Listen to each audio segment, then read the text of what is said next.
Well, we've learned a lot of checkmates with the queen, but rooks are very good pieces for checkmating a lone king. Like the queen, they can build walls and sweep the king back.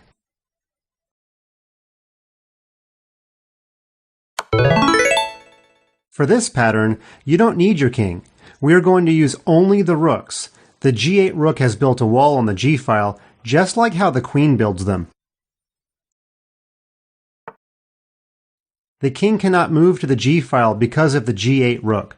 He is going to be slowly rolled over to the a-file, where he will be checkmated. This is known as a rook roller. Notice that it's the farthest rook whose job it is to check the king. If white moved rook e7 check, black would simply move to the f-file, where it came from, and try to delay. If you do it right, the king won't have a chance to move back. Black is trying his best, bringing his king toward the rooks in order to disturb them. Again, white leads with the rook that was further behind. The job of the e8 rook is to prevent the black king's retreat. Notice how the rooks take turns giving check.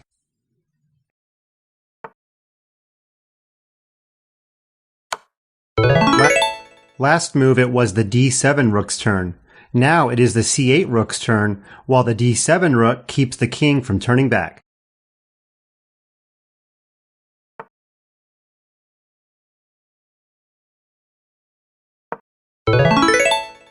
So the rook moves far, far away from the black king and continues the pattern. Because they're long-range attackers, they don't need to be near the black king to be effective. Black is trying his best. Now he attacks the other rook. This rook also moves far away from the black king, so it can't be harassed by black's king. Why not move all the way down to c1? The problem with rook c1 is that then the rooks would get in each other's way.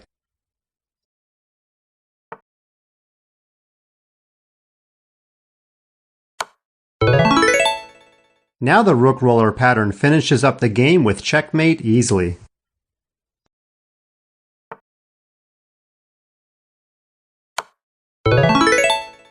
Checkmate, the famous rook roller. Notice that the king can only be checkmated this way on the edge of the board. Just two rooks. Our king didn't even have to move.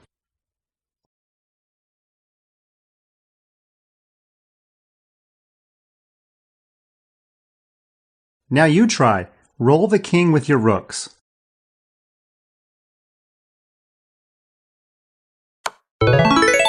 Great job. You're off to a good start. The b1 rook stays where it is for now. The a2 rook, the one farther away, becomes the leader.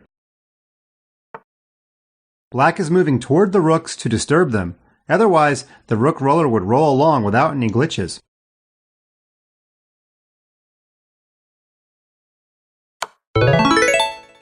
Very good. The c2 rook gave a check last move and has created the wall. Now the b1 rook is farthest away and should check to continue rolling black to the edge of the board.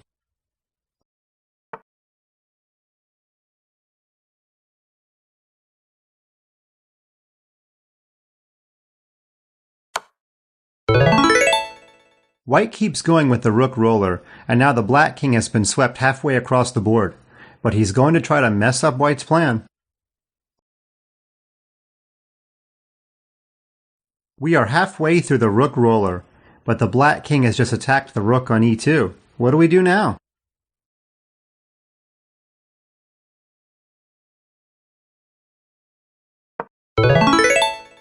Great job. White has saved his rook. We didn't want the rook bothered by the black king, so we move it as far away as possible. Black decides to prevent the rook from checking on f1.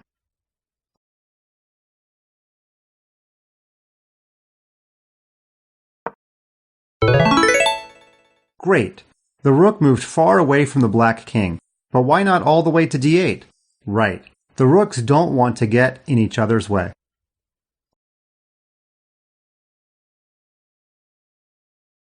Now that the rooks are well coordinated, it's time to rook and roll. It's your turn to find the moves which push the king to the side and checkmate him.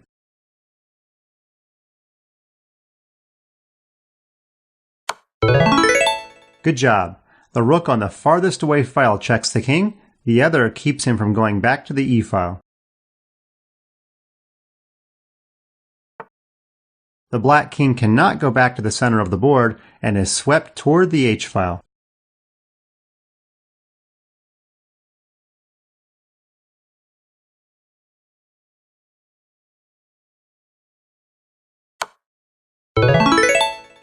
Excellent, you're almost there. The rooks take turns checking. The f8 rook builds the wall, preventing black from turning back, and the g7 rook checks the king, forcing him to the edge. The king tried to disturb the rooks like he did before, but this time he can't get close enough. Good thing white moved his rooks as far away as possible.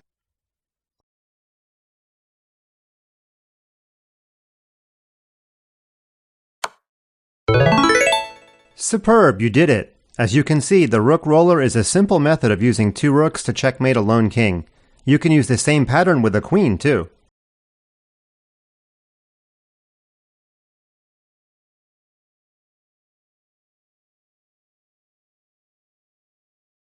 Let's look at a previous position. But this time, let's see what would have happened if the black king stayed in the middle of the board by playing king f4.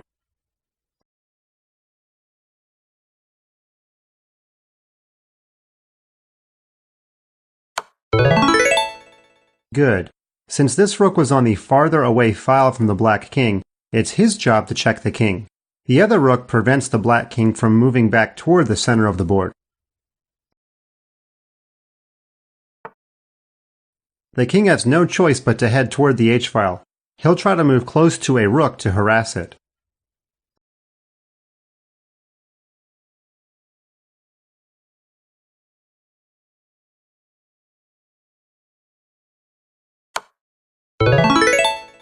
Great. There is nothing stopping the rook roller from chasing the king all the way to the h-file. Black throws a monkey wrench into white's plan to checkmate with rook h1, since now that square is guarded by the king.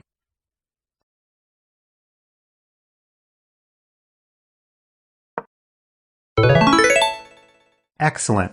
Remember, rooks are long-range pieces and don't need to be near the target to do their work. Black can't stop checkmate now. No matter what black does, white is going to checkmate on the next move.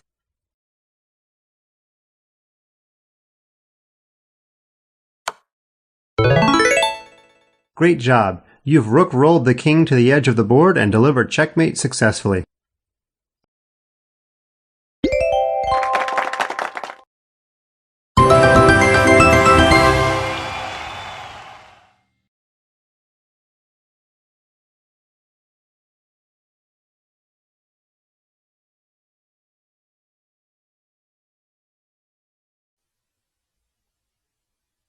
Today, chess kids, we move.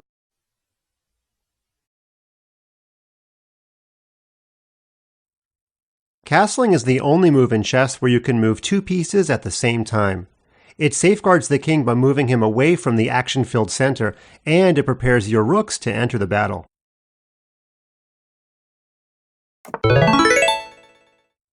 To castle, move your king 2 steps toward your rook. Then, swing your rook to the other side of him. It must be your king and rook's first move. Also, you can't castle in response to a check. And you can't castle through check or into it. We'll get to examples of that later. Black just played bishop e7, preparing to castle, but this was a mistake. a6 was better. White can now prevent black from castling forever with an aggressive move. Find it.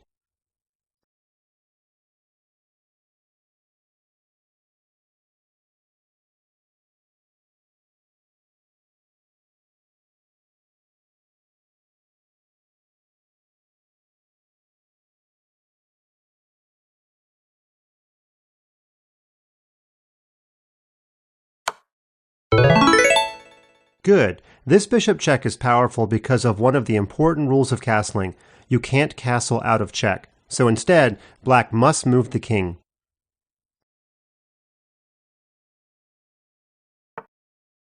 Blocking the check with bishop d7 allows white to play bishop takes d7 check.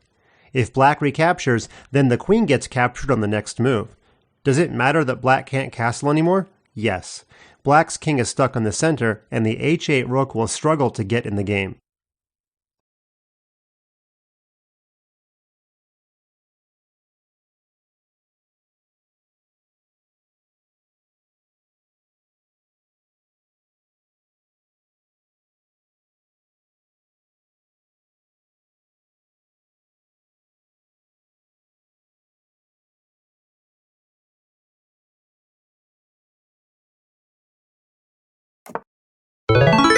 Great job, you did it.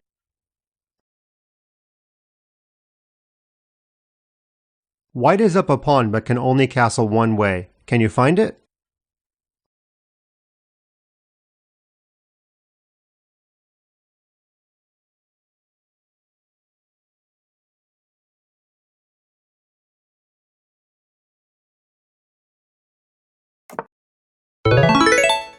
Very good. White can only castle queenside.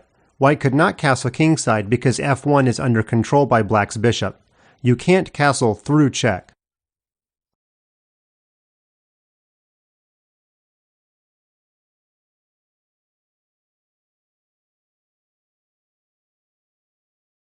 White has a good position, but isn't yet castled.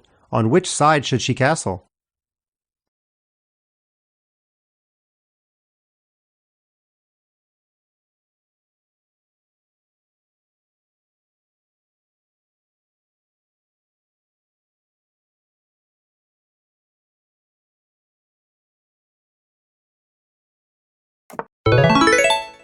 Yes. Did you see that if you castled queenside, the black queen would capture the a2 pawn, and his pieces would be aiming right at white's king? Put your king where he's safest. In this position, white is threatening to put pressure on the f6 knight with knight d5. Your f6 knight is pinned and can't move without allowing the h4 bishop to take your queen. How can you defend against knight d5 and stop white's plan to destroy your castled position?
This is exactly what we don't want to do. Usually the best move once you push pawns around your king is to move them back, which of course you can't do. The black king is now open forever and will likely get in big danger at some point.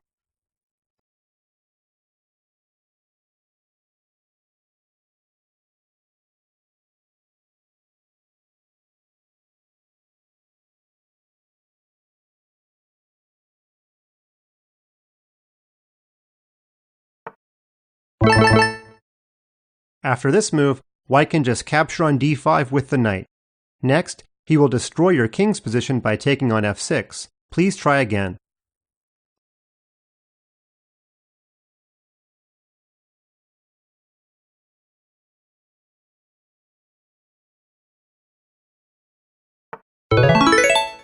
Very good. This move prevents the gang up on f6 as long as you see the next move.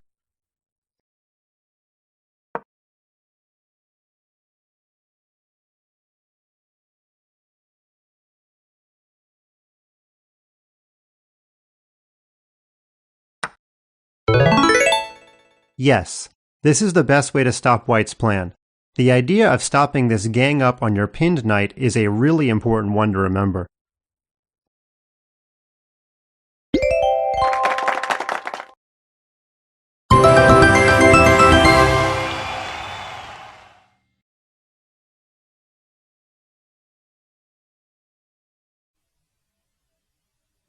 Wait, what's this?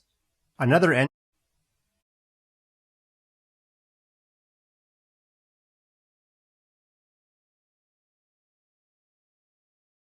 This one is tricky but fun. The a7 pawn wants to become a queen, but black's bishop is guarding that square. How can you help white's pawn become a queen?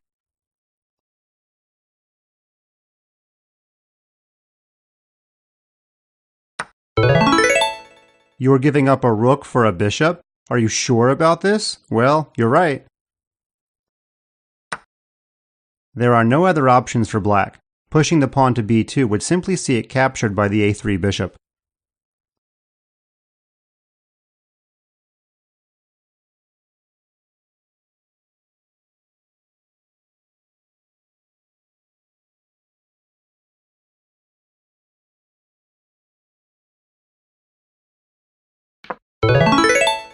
Of course, and we learn a valuable lesson. If you can get a queen, it's often worth giving up a piece or even more to do it.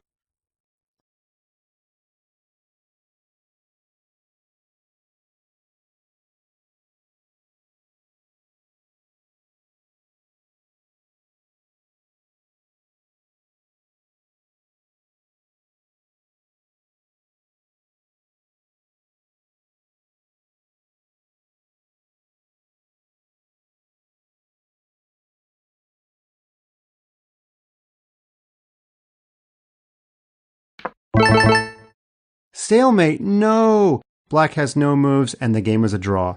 Better to get a less valuable piece than the queen this time. This is called under promotion.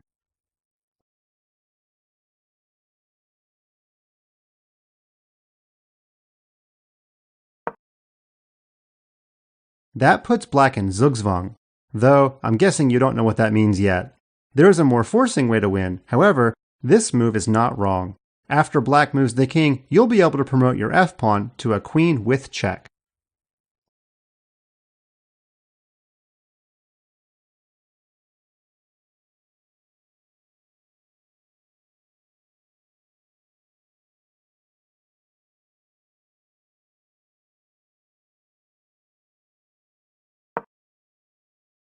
This move is still winning. On the next move, white can get a queen safely without fear of stalemating black. However, this move is not the best way to win this position. Consider another way to get a new piece that isn't a queen.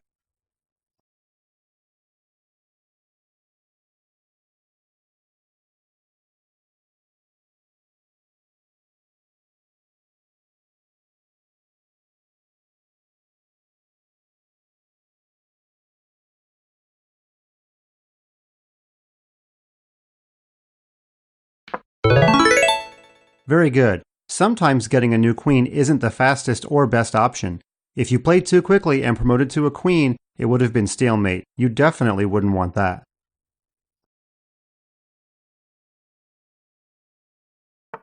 The only move.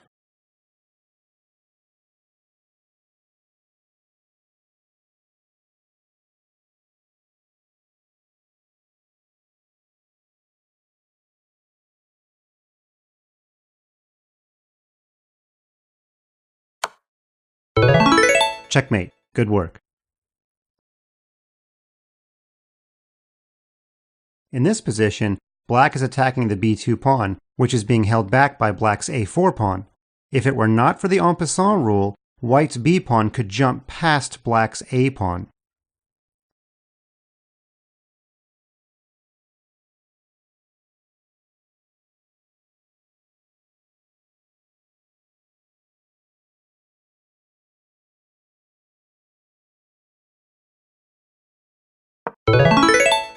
Not fair. White just moved 2 squares forward right by the a4 pawn. If the pawn moved only 1 square at a time, black would be able to capture on b3. But with en passant, black can capture another pawn which has just passed it by moving 2 squares.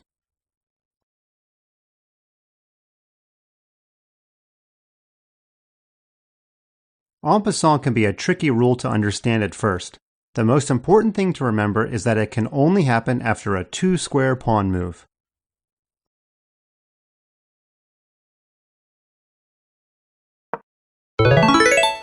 The white pawn just moved 2 squares. Black captures it en passant. Remember, if black didn't do this right away and played a different move instead, he would lose the en passant option. Also remember that you don't have to capture en passant. Decide if it's a good move before you do it.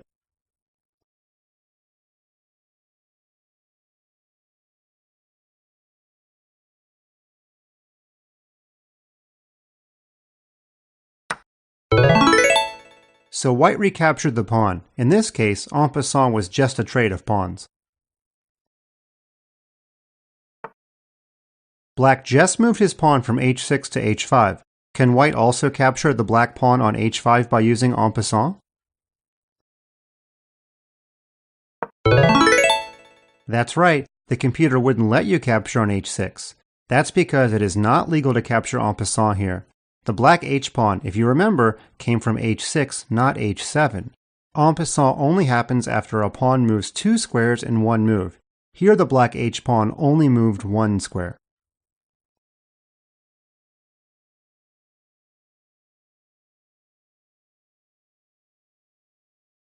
Every rule in chess is important, even rare ones like en passant.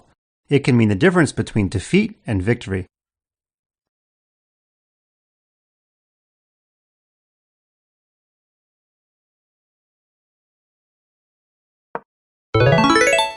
White is down by a lot, but the black king is trapped and white is planning bishop takes h7 checkmate. Black thinks he has saved himself. White cannot get to h7 now, and if he tries to capture on h5 with the rook, then black can play rook e1, checkmating white.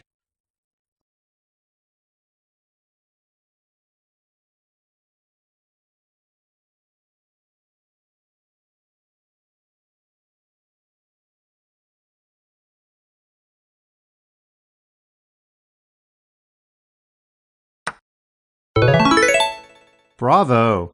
The black h-pawn has just advanced 2 squares and passed through the h6 square, which white's g5 pawn controls. This also opened up the g-file, so the rook on g2 is now checking the black king. Checkmate.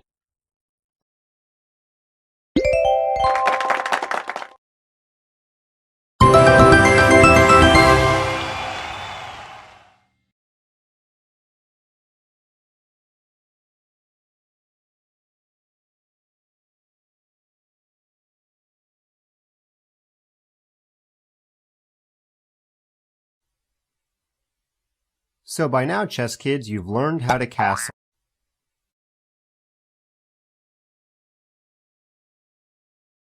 A back-rank checkmate happens often when the king is castled. Sometimes a rook or queen can sneak all the way to the back and deliver checkmate. Why didn't white defend the b4 pawn?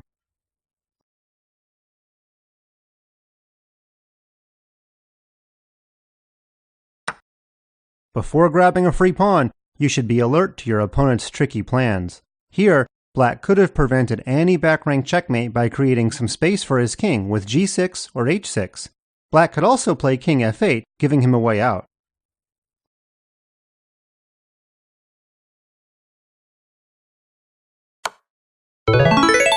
Oops, the rook is checking the king. Usually this is not such a big deal, but here black's own pawns are preventing the king from moving up the board, just the same as if white had a second rook on the 7th rank. This is black's only way to stop checkmate, but all it does is delay it by one move.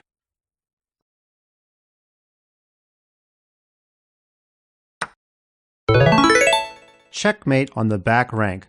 Watch out for kings that are trapped on their back rank, because rooks or queens can suddenly zip down there and checkmate.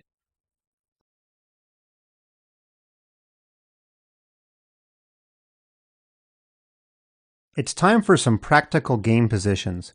White is trying to trade queens. Would black really give up the queen for white's knight?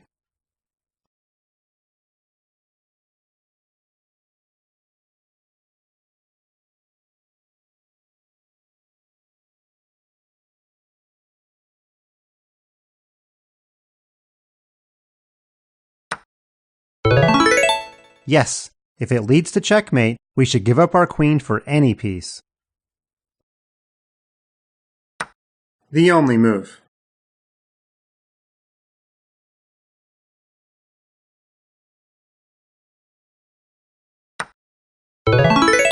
Of course, you have to keep the attack on the back rank going, or giving up your queen will be pointless. The only recapture.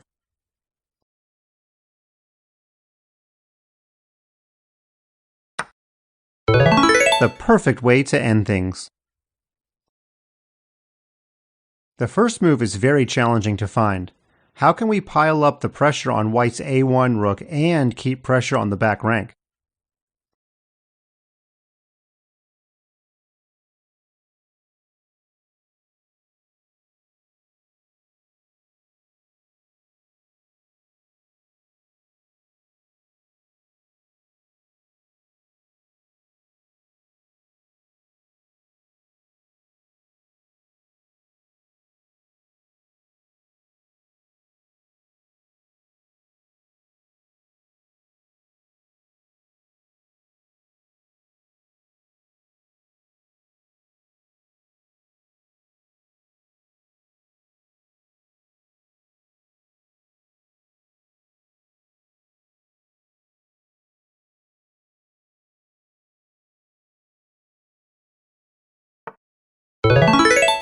Such a great move. White can't take on b2 because black will take the rook on a1, leading to checkmate soon. White also can't capture the a2 rook because black will take the b1 rook with the queen, also back rank mating white. White is stumped.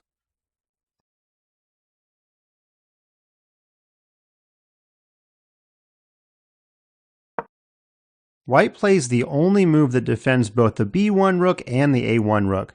However, this queen was overloaded. Can you see what she left behind?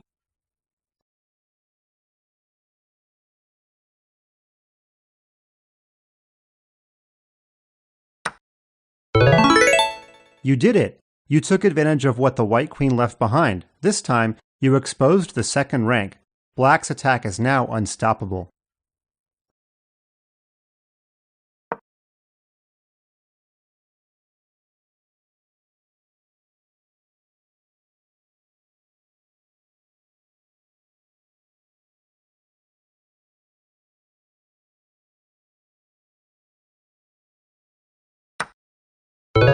That's checkmate.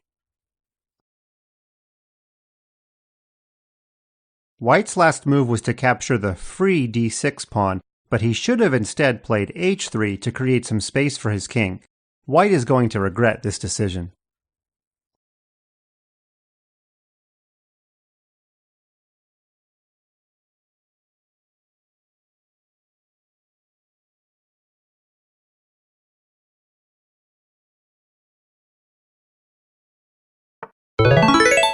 A simple yet very strong move. Black offers a queen trade and also eyes White's weak back rank. And White can't move the queen to a random square because that would allow Black to play queen d1.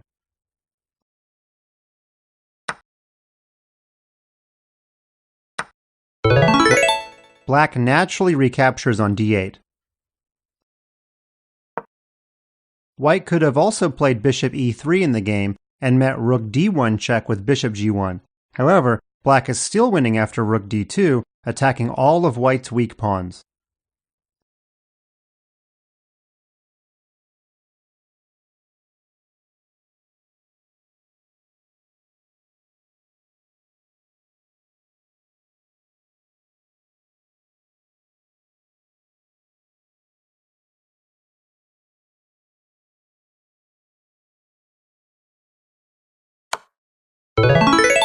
Of course, a perfect double attack against White's king and bishop.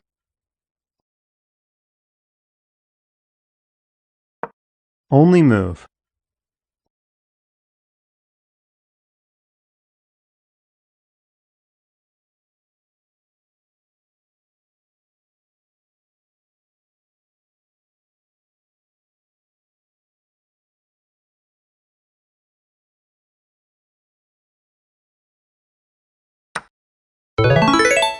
Chomp.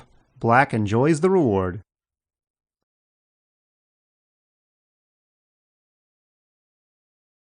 White's first move sets up what is a brilliant and important tactical pattern to learn at the early stages of chess.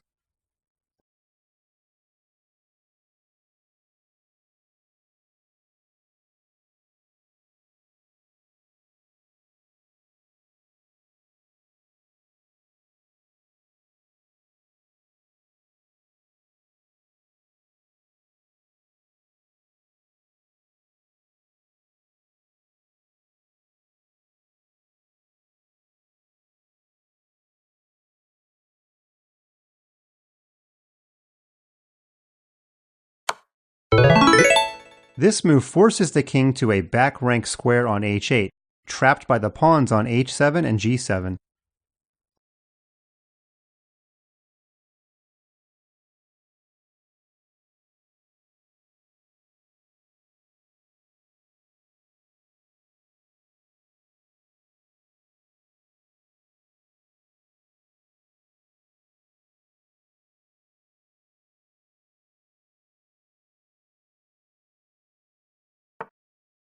Sacrificing the queen was the only alternative.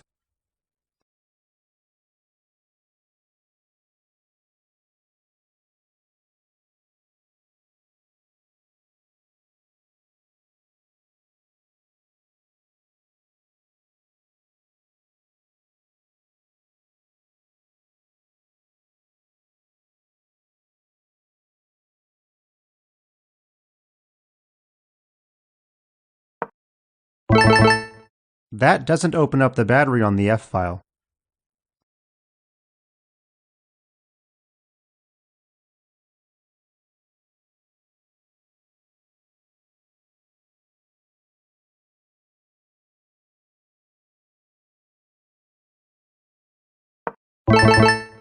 That doesn't open up the battery on the f-file.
That opens up the f-file, but black can defend his bishop with a move like queen e7 and survive. Choose a different bishop square that also confuses the back rank.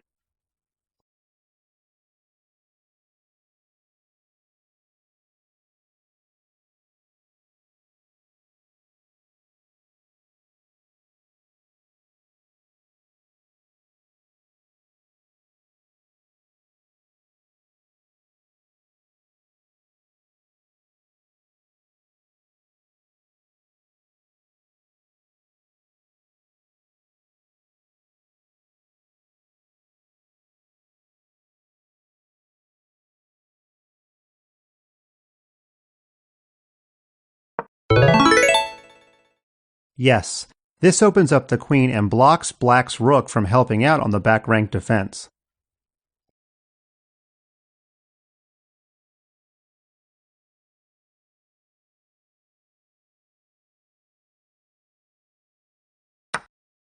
Perhaps not the best move, but black was losing material anyway.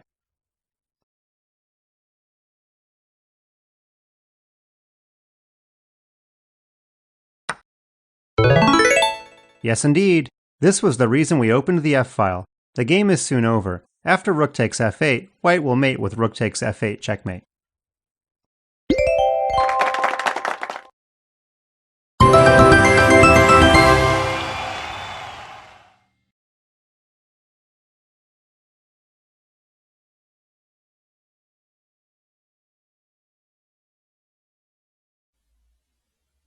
Next up in the road to chess mastery is learning how to open the chess game.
So now we know the 3 goals of the opening: control the center, develop your knights and bishops.